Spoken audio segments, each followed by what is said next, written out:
이비인후과를 가서 검사를 하고 뭐 이런 이제 생각을 쭉 했었는데 뭘 하려느냐 이 말씀을 주셔가지고 그 마음을 주셔가지고 제가 모든 것을 이제 다 없는 것으로 생각하고 그냥 내 모습 이대로 찬양하고 하려고 생각을 했습니다. 근데 그때에 제가 우리 지은이하고는 얘기를 했지만 목사님하고는 의논도 안 하고 말씀도 안 드렸어요. 왜냐하면 제가 이제 그런 얘기를 하면 목사님 분명히 생긴 대로 살아 그러실 것 같아서 그래서 말씀을 안 드렸습니다.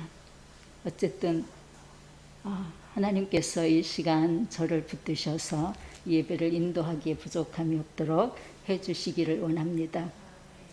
오늘 이 말씀 가운데서 항상 기뻐하라, 쉬지 말고 기도하라, 범사에 감사하라, 이는 그리스도 예수 안에서 너희를 향하신 하나님의 뜻이니라 라고 말씀하고 있습니다. 그럼 항상 기뻐하라. 이 말씀대로 사는 것이 쉬울까요? 아니면 어려울까요? 네? 항상 기뻐하라. 반반입니까? 참 이거 항상 기뻐하라라고 하는 이 말씀대로 사는 것이 별로 쉽지는 않더라고요. 제일 먼저 어떤 문제가 생겼을 때, 어떤 일이 생겼을 때에 제일 먼저 나오는 것이 뭐예요? 원망, 불평, 짜증. 근데 기뻐하래요. 항상 기뻐하래요. 기뻐할 환경이 있어야지 기뻐하지. 이렇게 또 이제 말할 수가 있겠지요. 근데 기뻐할 일과 기뻐할 조건 이런 것이 있을 때에 기뻐할 수 있는 것은 누구나 할 수 있는 겁니다. 근데 그것을 초월해서 기뻐할 수 없는 환경에서 기뻐할 수 있는 것이 바로 믿음입니다. 내 생각대로 되어지는 것이 없는데 어떻게 기뻐할 수 있는가? 몸은 여기저기 아픈데 어떻게 기뻐할 수 있는가? 제가 이제 허리가 아파서 어떤 땐 절절매고 다리가 땡겨서 굉장히 고통스러울 때가 많이 있는데 제가 그런 우리 혜은이 자매한테 하고 서로 얘기하다가 그런 것 같은데 하나님의 선물이라고 생각한다. 제가 그렇게 얘기를 했어요. 나에게 이 고통을 하나님이 나에게 주신 선물이다. 제가 그래서 금요일 날 저희 이제 오빠 네 분이 다녀가셨는데 저희 언니가 고모 힘들어서 어떡해요 그러길래 하나님의 선물이라고 생각하고 살아요. 그랬어요. 그랬더니 거기 끄떡끄떡 하시더라고. 저보다 이제 연세가 훨씬 많으신데 어쨌든 빌립보서 4장 4절의 말씀을 보면 사도 바울은 주 안에서 항상 기뻐하라. 내가 다시 말하노니 기뻐하라. 이렇게 말씀을 하고 있습니다. 근데 항상 기뻐하라. 내가 다시 말하노니 기뻐하라. 이렇게 말한 사도 바울의 그 생활은 어땠습니까? 고린도후서 우리 한번 찾아서 보십시다. 고린도후서 11장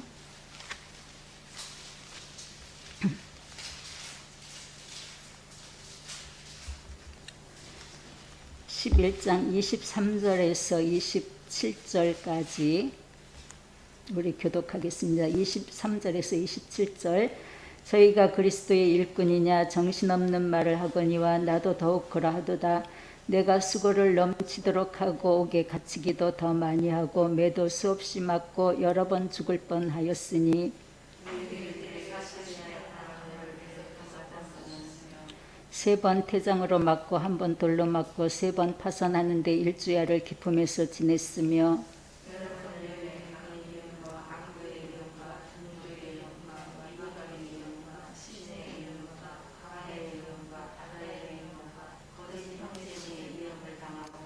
또 수고하며 애쓰고 여러 번 자지 못하고 줄이며 목마르고 여러 번 굶고 춥고 헐벗었노라. 아멘. 이 내용을 보면 기뻐할 수 있겠는지. 근데 사도 바울은 우리에게 주 안에서 항상 기뻐하라. 내가 다시 말하노니 기뻐하라라고 말씀하고 있습니다. 고린도후서 1장 8절에서 10절의 말씀을 보면 형제들아 우리가 아시아에서 당한 환난을 너희가 알지 못하기를 원치 아니하노니 힘에 지나도록 심한 고생을 받아 살 소망까지 끊어지고 우리의 마음에 사형 선고를 받은 줄 알았으니 이는 우리로 자기를 의뢰하지 말고 오직 죽은 자를 다시 살리시는 하나님만 의뢰하게 하심이라. 그가 이같이 큰 사망에서 우리를 건지셨고 또 건지시리라. 또한 이후에라도 건지시기를 그를 의지하여 바라노라. 마음에 사형 선고를 받은 줄 알았다라고 얘기를 하잖아요. 그런 상황에서도 항상 기뻐하라고 말씀을 하고 있습니다. 그것이 바로 믿음의 차이지요. 그렇게 수없이 많은 매를 맞고 감옥에 갇히고 굶고 춥고 헐벗고 그런 생활 가운데서도 우리에게는 항상 기뻐하라라고 얘기를 합니다. 그렇게 생각한다면 우리의 지금의 생활 속에서 기뻐하지 않을 부분들이 있겠습니까? 저부터라도 사도 바울이 이러한 어려움 가운데서 그래도 항상 기뻐하라고 말씀하시는 그 말씀을 생각한다면 어떻게 원망하고 내 지금 주어진 이 환경에서 어떻게 원망하고 불평하며 감사하지 못하겠는가? 저는 이 말씀을 준비하면서 그걸 생각해 봤습니다. 이런 많은 어려움 가운데서도 기뻐하라고 말씀을 하고 있는데 지금 우리에게 주어진 그 각자의 환경은 사도 바울의 환경과는 비교가 되지 않습니다. 그러나 항상 기뻐하는 것이 하나님의 뜻이라고 얘기를 합니다. 하박국 3장 우리 찾아서 보십시다. 구약성경 하박국 3장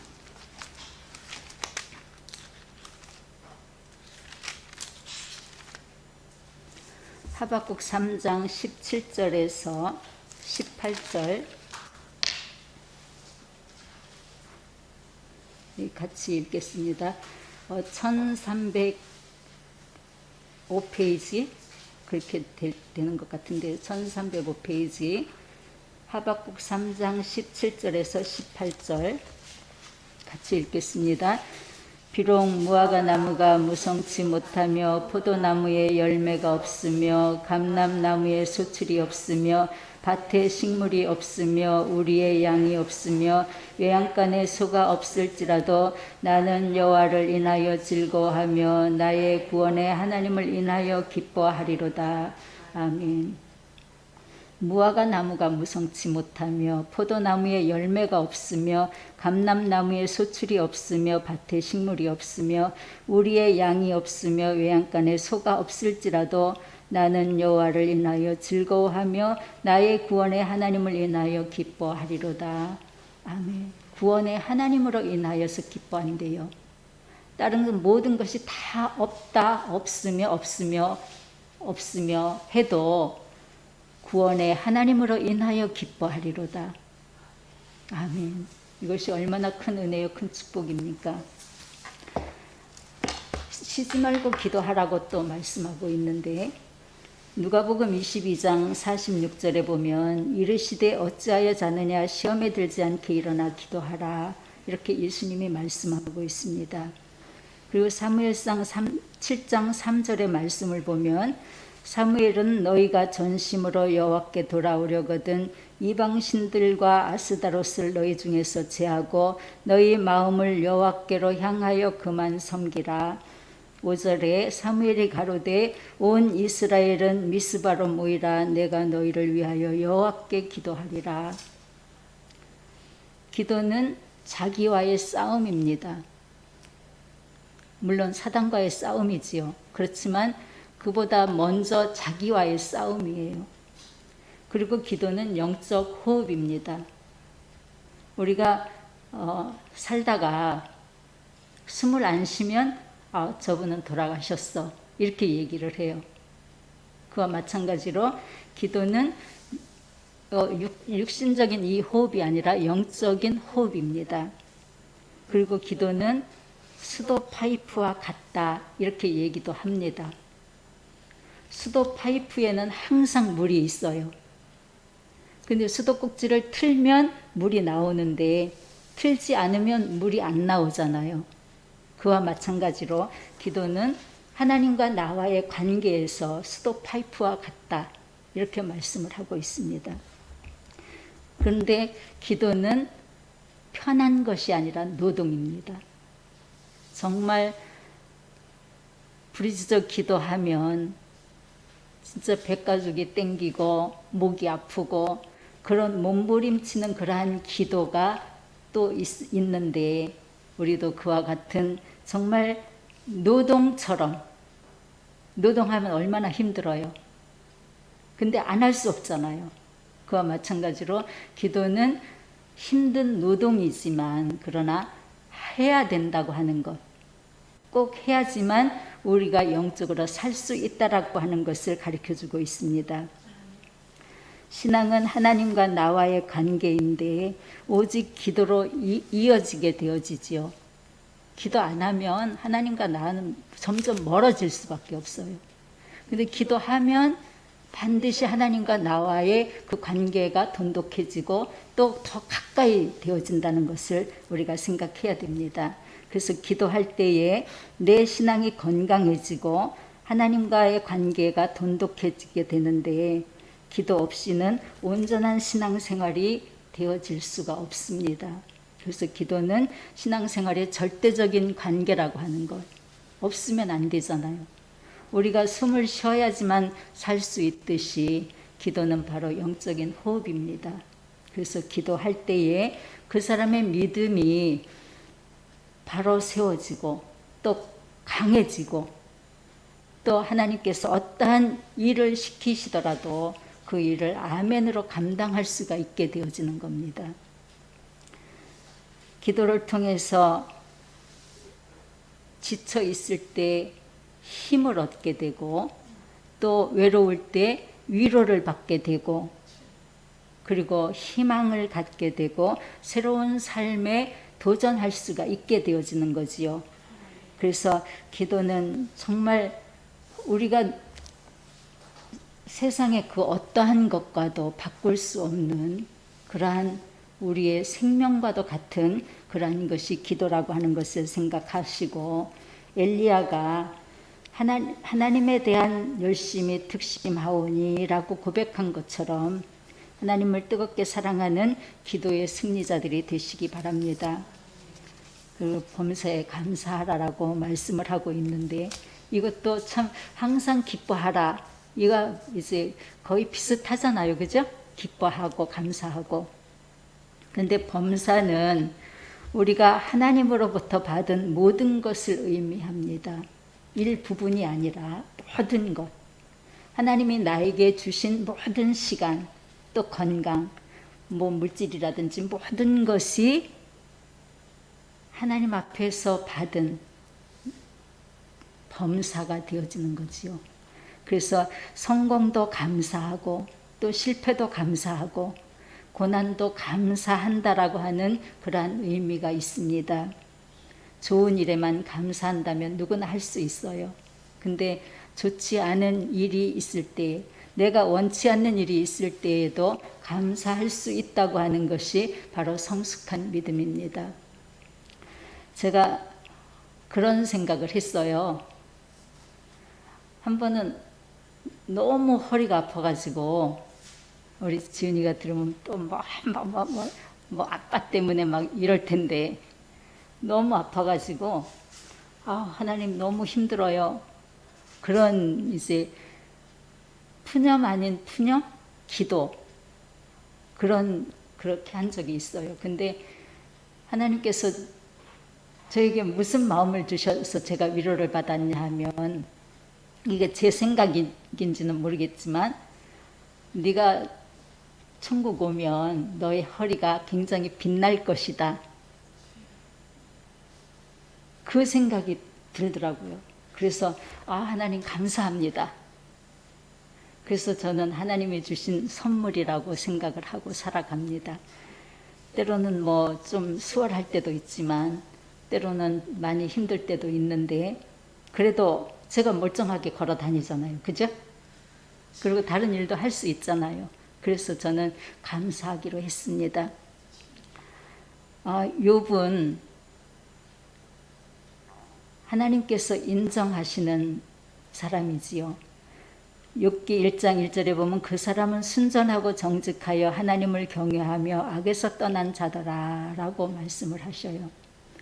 그의 소생은 남자가 7이고 여자가 3이며 소유물은 양이 7천이고 약대가 3천이고 소가 500결이 암나귀가 500이며 종도 많이 있었으니 이 사람은 동방 사람 중에 가장 큰 자라.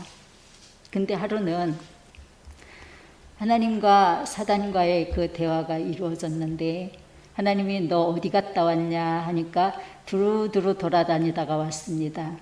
그럼 너 욥을 받느냐? 예. 하나님이 그렇게 축복하시니까 하나님을 사랑하지요. 다 뺏어 보세요. 그럼 아마 하나님을 멀리 할 겁니다. 그럼 해봐라. 다 허락했어요. 다 뭐든지 다 해봐라. 근데 생명만큼은 건드리지 마라. 그래서 하루에 10자녀가 다 죽고 그 모든 가축이라든지 이런 모든 것들이 다 없어지고 몸에는 악창이 나서 기와 조각으로 긁고 사는 그러한 상황이 됐음에도 불구하고 욥은 어떻게 했습니까? 1장 21절에서 22절에 보면 가로되 내가 모태에서 적신이 나왔사온즉 또한 적신이 그리로 돌아가올지라 주신 자도 여호와시오 취하신 자도 여호와시오니 여호와의 이름이 찬송을 받으실지니다 하고 이 모든 일에 욥이 범죄하지 아니하고 하나님을 향하여 어리석게 원망하지 아니하니라 라고 고백합니다. 사도행전 16장 19절에서 34절의 말씀을 보면 바울과 실라가 원하지도 않았는데 빌립보 지방에 가서 복음을 전하게 됐어요. 성령의 인도하심 따라. 근데 거기에서 점치는 그 귀신을 쫓아내가지고 막 소동이 일어났어요. 그래서 바울과 실라를 잡아서 매로 치고 또 착고에 매여서 깊은 옥에 가두는 그러한 일이 있었는데 근데 바울과 실라는 복음을 전하다가 그러한 일을 당했는데 그러나 그 깊은 감옥에서 불편한 그 몸 상태에서 하나님 앞에 기도와 찬미를 했다라고 기록하고 있어요. 그 정말 너무너무 아픈 그러한 상황에 있어도 성령의 역사하시니까 기도와 찬미를 통해서 간수들이 들었다라고 말씀을 하고 있지요. 그냥 속으로 하나님 너무 아파요. 그렇지만 하나님 감사합니다. 이것이 아니라 크게 찬미하고 기도하고 그래서 간수가 뭐 옥문이 열리고 착고가 풀려지고 막 이런 상황이 되니까 간수가 자다가 깜짝 놀라서 깨가지고 칼을 뽑아서 자결하려고 하는 그러한 상황이 됐잖아요. 근데 바울과 실라가 뭐라고 얘기를 합니까? 내 몸을 상하게 하지 말라. 우리가 다 여기 있다. 이 간수가 우리가 어떻게 하여야 구원을 얻으리까? 주 예수를 믿으라 그리하면 너와 네 집이 구원을 얻으리라. 그래서 이 간수가 자기 집으로 바울과 실라를 초청을 해서 맞은 자리를 치료해주고 그리고 그와 온 집이 예수를 믿고 세례를 받고 그들에게 아주 풍성하게 음식을 차려서 대접하는 그런 내용이 나옵니다. 그 밤에 그 권속들이 다 세례를 받았다라고 기록이 되어 있습니다. 그리고 온 집이 하나님을 믿었으므로 크게 기뻐하니라라고 덧붙여서 말씀을 하고 있어요. 욥은 그 고통 속에서도 원망 불평하지 않고 오직 믿음으로 인내하며 욥기 23장 10절에 보면 나의 가는 길을 오직 그가 아시나니 그가 나를 단련하신 후에는 내가 정금같이 나오리라. 그래서 욥은 하나님께서 42장 1절에서부터 보면 인내의 결과로 하나님은 욥에게 갑절의 복을 주셨다고 말씀을 하고 있습니다. 바울과 실라가 고통 속에 하나님께 기도하고 찬미했더니 간수의 가정과 권속들이 다 예수를 믿는 기적이 일어났습니다. 감사할 수 없는 환경에서 감사할 수 있는 것은 믿음이 없이는 불가능한 겁니다. 믿음은 기도와 말씀과 예배를 통해서 하나님의 주시는 선물입니다. 그래서 오늘 예배드리는 우리 모두에게 하나님께서 주시는 구원의 은혜와 믿음의 복과 감사가 넘치는 승리하는 믿음의 삶을 살아가는 우리들이 되어야 될 줄로 믿습니다.